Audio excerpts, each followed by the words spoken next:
আমরা যখন কথা বলতেছি আমাদের কথা শেষ করতে দেন নাই, আপনি তখন কথা বললেন না কিসের জন্য? আমাদের কথা তো শেষ হয় নাই। না ঠিক আছে, কথা নিলে তো হবে না। ঠিক আছে, আপনি এইভাবে কথা বললে তো হবে না, আমাদের কথা শেষ করতে দেন না আমি কথা বলা শুরু করেছি মাত্র, আপনি আমাদেরকে কথা বলতে দেন। ঠিক আছে, ঠিক আছে, আচ্ছা ঠিক আছে, ঠিক আছে।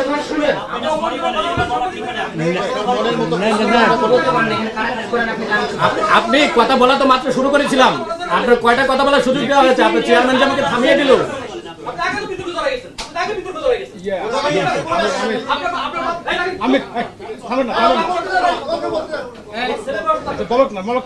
হোক না, আচ্ছা আমরা শুনি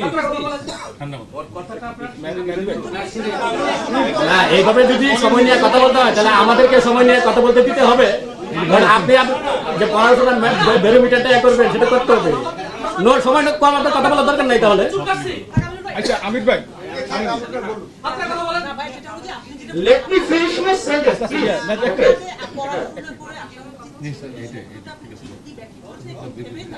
আমি সেন্টেন্সটা শেষ করি।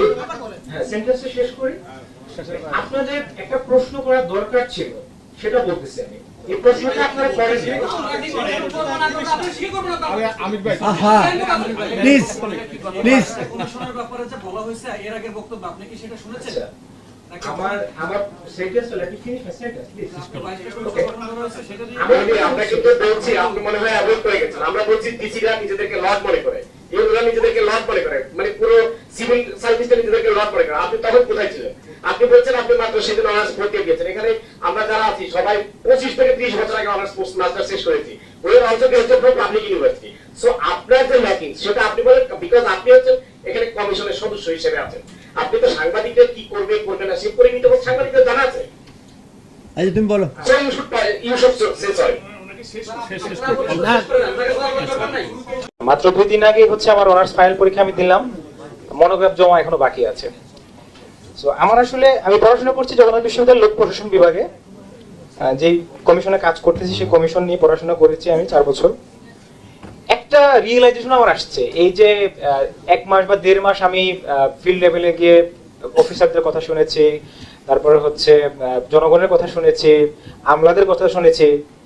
একটা রিয়েলাইজেশন আসছে যে তাদের অ্যাপ্রোচ দেখে, স্যাররা আছেন এখানে, স্যার বেয়াদবি মাফ করবেন, একটা রিয়েলাইজেশন এসেছে যে মানে জীবনে যাই করি বিসিএস দেব না।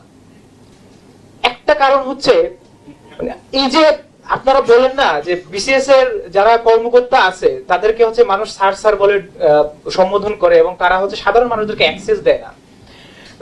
একেবারে আপনারা সচিবালয়ে থাকেন, মানে একটা হার্ডলি ট্রুথ, একজন সচিব, যুগ্ম সচিব বা হচ্ছে একজন উপসচিব বা একজন হচ্ছে ইউএনও বা একজন ডিসি, তার সিনিয়রের সাথে তার যে একটা ইন্টারাকশনটা হয়, ওই ইন্টারাকশনটা আপনাদের দেখার সুযোগ হয়েছে কিনা আমি জানি না। মানে মানে তারা যে পাবলিক সার্ভেন্ট আমরা বলি, মানে পাবলিক সার্ভেন্ট বলি, তারা হচ্ছে পাবলিক সার্ভেন্ট না, তারা হচ্ছে আপনার তার সিনিয়রের সার্ভেন্ট। মানে হাউ দে অ্যাপ্রোচ, আপনি আসলে এতটা হীনমন্যতায় তারা ভোগে, তারা মানুষের জন্য আসলে কাজ করবে কি মানে আমি জানি না। এই হীনমন্যতা দেখে আসলে আমার বিসিএস দেওয়ার ইচ্ছা চলে গেছে, বুঝতে পারছেন? তো আজকে আপনাদের আসলে আমি একটা বিষয় খুব আশাহত হয়েছি যে আপনারা অনেক প্রশ্ন করেছেন, অনেক জায়গা থেকে কথা বলেছেন, অনেক ভালো কথা বলেছেন। আপনাদের যখন আপনারা কথা বলতেছেন জনপ্রশাসন মন্ত্রণালয় সংস্কার কমিশন, তখন আপনাদের জনপ্রশাসন সম্পর্কে যে কিছু বেসিক বিষয় একটু চিন্তা ভাবনা করে একটু পড়াশোনা করে আসার দরকার ছিল। সেই জায়গা থেকে আপনারা মানে একটু ঘাটতি দেখা গেছে। কি ঘাটতি মনে হচ্ছে আপনার?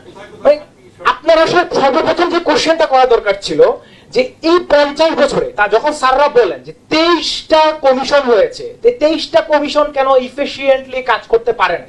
এর আগে একবার বলা হয়েছে, আমরা যখন কথা বলতেছি প্লিজ। আচ্ছা ঠিক আছে, প্লিজ প্লিজ আপনারা আপনারা শোনেন, শোনেন, না না শোনেন শোনেন শোনেন প্লিজ লিসেন টু মি। সেটা হলো যে you are trying to accuse a person, a very young person who is still a student, তার সার্বিক পরিস্থিতি জানা সম্ভব না, কিন্তু সে জেল খেটেছে, জেল থেকে বের হয়ে আসছে এবং এই আন্দোলন করেছে। আন্দোলন তো আপনারা এখানে যারা আমরা কেউ করি নাই। না আন্দোলন স্যার আপনি এই কথা এখানে বলতেই পারেন না। আপনি আমাদের মাইক বন্ধ করে দিয়েছেন, আপনি মতামত জানতে এসে আপনি মাইক বন্ধ করে দিয়েছেন, আপনি এটা পারেন না।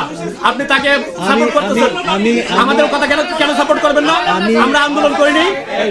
শোনেন শোনেন শোনেন শোনেন শোনেন আপনারা আমার আমার আমার আমার কথাটা না না না না না আমার আমার আমার কথাটা শুনেন please please please please please please please আমার আমার আমার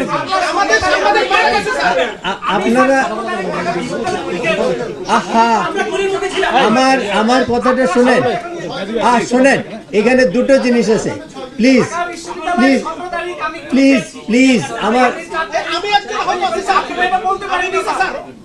আহা আপনারা আপনারা এই শোনেন শোনেন শোনেন আপনারা আপনারা না না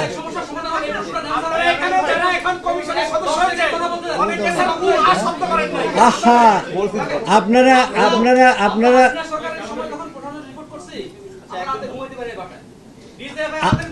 আমি আমি আমি না আমরা আমরা আমরা শুনেন স্যার, এই যে 15 বছর আমরা রিপোর্ট করছি, একটা শব্দ লিখতে গেলে একটা সেন্টেন্স লিখতে গেলে জানি, কি চিন্তা করে লিখতে হইছে, আমি সেই জ্বালা আপনি বুঝবেন না। আমি বুঝবো সেই না জ্বালা আপনি বুঝবেন না, কারণ আপনি বিমানের চেয়ারম্যান, এখানে কমিশনের চাকরি চলে গেলে বিমানের চেয়ারম্যানের চাকরি আমার থাকবে। আমার আপনি উপদেষ্টা ছিলেন, কিন্তু এইভাবে যেভাবে আপনি শুনেন, একভাবে কথা বলছেন খুবই লজ্জাজনক, সাংবাদিকতার জন্য দুঃখজনক। না না না আমি আমি আমি কোনো চাকরি করি না, আমি আমি কোনো চাকরি করি না। আপনারা চাকরি করছেন না, না, না হলে তো বলতেন যে এই কমিশন ওয়ার্কেবল হবে না। আমি আমি চাকরি করি এই কমিশন কিভাবে ওয়ার্কেবল হবে? এই কমিশন এই 3 মাস কেন? মিনিমাম 1 বছর সময় দরকার একটা কমিশনের গুরুত্বপূর্ণ। আপনি কয়টা দপ্তর থেকে ইনফরমেশন নিয়েছেন যে কি ধরনের প্রবলেম হয়, কি ধরনের ফর্ম আছে, সেই ফর্মে কি পরিবর্তন আনতে হবে? সেটা যদি না হয় এই কমিশন কিসের কমিশন? আপনি তো কথা বলতে দিচ্ছেন না। এখন এই পরিস্থিতিতে আমি এই কথাগুলো বলতে বাধ্য হচ্ছি।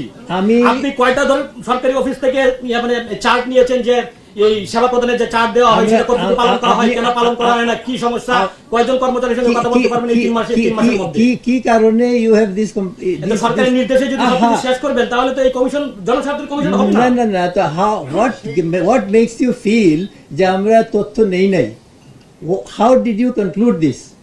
1 নম্বর। 2 নম্বর হলো যে আমি যেটা বলতে চাচ্ছি সেটা হলো যে হ্যাঁ, সাংবাদিকরা যখন এই আন্দোলন হয়েছে সাংবাদিকরা ছিলেন এবং অনেক সাংবাদিক আহত হয়েছে, বাট আন্দোলন শোনেন মারা গেছে, মারা যায় না, 6 জন সাংবাদিককে হত্যা করা হয়েছে। 6 জন সাংবাদিককে হত্যা করা হয়েছে টার্গেটেডলি, আর হাজার হাজার সাংবাদিককে মানে নির্ঘুম রাত কাটাতে হয়েছে। আপনারা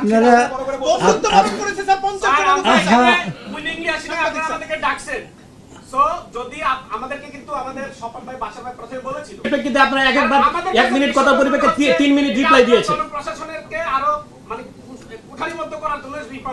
না আচ্ছা ঠিক আছে, that is your view, perfectly alright, that's perfectly alright. কিন্তু কথাটা হলো আমরা আমাদের সঙ্গে একজন ছাত্র প্রতিনিধি আছে যে ওই সরকার দিয়েছে এবং প্রত্যেক কমিশনে একজন করে ছাত্র প্রতিনিধি দিয়েছে। সেইটা আমরা যদি না শুনবার জন্য হতো তাহলে আপনাদেরকে এই যে এতক্ষণ আপনার কথা বললাম, আপনারা যখন কোনো একটা ইস্যু রেজ করেন তখন তো সেটা বলতেই হবে। সেই জন্য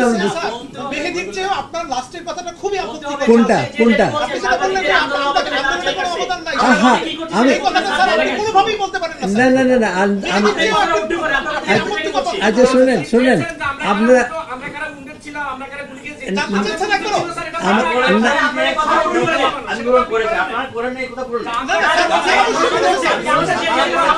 শোনেন শোনেন শোনেন শোনেন প্লিজ প্লিজ আপনারা একটা কথা বোঝার চেষ্টা করেন, সেটা হলো আন্দোলন ছাত্ররা করেছে এবং সেই আন্দোলন আপনারা কভার করেছেন এবং সেইটা করতে গিয়ে আমি প্লিজ কথাটা শেষ করি। বিষয়টা সেই রকমই, আপনারা কভার করেছেন এবং সেই কভার করতে গিয়ে আপনারা অনেকেই স্বাভাবিকভাবে যেহেতু আপনারা কাভার করতে গেছেন আন্দোলনটা, কাজে আপনারা পুলিশের গুলির সামনে ছিলেন এবং আপনারা আহত হয়েছেন, নিহত হয়েছেন, এটা তো অস্বীকার এইটাই করবেন আপনার না। মিসইনফরমেশন স্যার, এইটাই আপনার মিসইনফরমেশন। সাংবাদিকতা সম্পর্কে আপনার কোনো জ্ঞান নাই স্যার।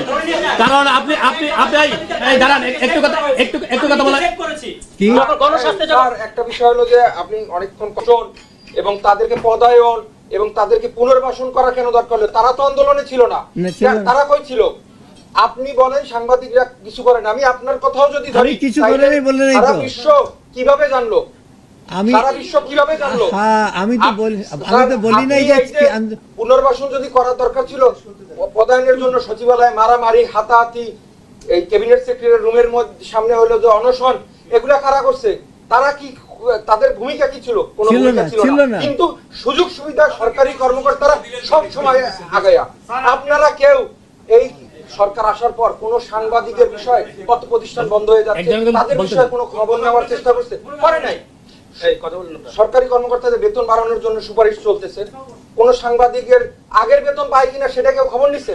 কোনো চিকিৎসা সহায়তা কোন চিকিৎসা পায়? খবর নাই রে। আপনি কিছু লাগবে না, সচিবালয়ের মধ্যে যে চিকিৎসা কেন্দ্র আছে সেখানে নরমাল কোনো সাংবাদিক গিয়ে চিকিৎসা পায় না, সরকারি কর্মকর্তা হইতে হয়। তা আপনি আমাকে যদি ব্লেম দেন দিতে পারবেন, কিন্তু আপনি নিজের জায়গা থেকে কি করছেন আগে সেটা দেখতে হবে। আর আরেকটা বিষয় বলি, শেষ করে দেন ভাই। আরেকটা বিষয় বলি স্যার, যে না স্যার, একটু মানে বলতে দিন। কথাটা কিরকম, যে একটা কথা আসে যে ঢাকা বিশ্ববিদ্যালয়ে তো বন্ধ করে দিয়েছে, আন্দোলন তারা করছে কিনা, তারা আজকে পোস্ট পদবিতে আছে বেসরকারি বিশ্ববিদ্যালয়, এইভাবে যদি জেনারেলাইজ করেন না, সবকিছু ধ্বংস হয়ে যাবে। আপনারা শুরু থেকে ভালো করছেন, কিন্তু শেষে এসে আপনারা মোটেও স্যার যে বক্তব্যগুলো দিচ্ছেন সেটা আমরা নিতে পারতেছি না। আমরা খুব কষ্ট পাইছি আপনাদের বক্তব্যে। আরেকটি বিষয় ছাত্র ছোট ভাইরে বলি যে ভাইয়া, আমরা সব দীর্ঘদিন ধরে কিন্তু এখানে যারা সরকারি কর্মকর্তা আছে তাদের সাথে মানে কাজের পারপাসে করতে করতে আমরা অনেক কিছু দেখি, আমরাই সব কথা বলি। এই যে বালিশ কাণ্ড যেটা, সেইটা